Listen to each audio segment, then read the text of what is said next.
દક્ષિણ બાદ હવે વડોદરાની વાત કરીએ કે જ્યાં વરસાદે પાલિકાની પોલ ખોલી નાખી। સમા ખોડિયારનગર કેનાલ બ્રિજ પાસે રસ્તાનું ધોવાણ થઈ ગયું।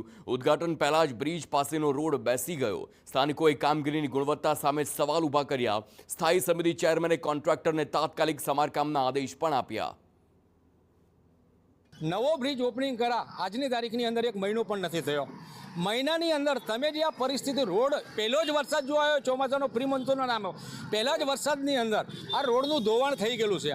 રોડનું ધોવાણ એવું થઈ ગયું છે કદાચ અત્યારે હાલની પોઝિશનની અંદર 5 ઇંચ વધારે જો વરસાદ પડે તો આખો જે આ બ્રિજનું ખોદકામ કરેલું છે ટોટલ રસ્તો બેહી જાય છે અને ભયજનક સપાટી ઉપર છે આ રસ્તો। અત્યારે વળાંક આપવાનો છે એ વળાંકવાળો ભાગ જે કાચો હજી કામગીરી બાકી છે એની અને માટી અત્યારે બેસે છે એ કાચો બનાવેલો રોડ પણ બેસે છે તો એને હવે આગળની પ્રોસેસમાં આપણે કેવી રીતના વ્યવસ્થિત કરવું એ માટે થઈને હજી આ બ્રિજ આપણે ખુલ્લો એટલે પણ નથી મૂક્યો જેથી કરીને બાજુનું સાઈડનું કામ આપણું બાકી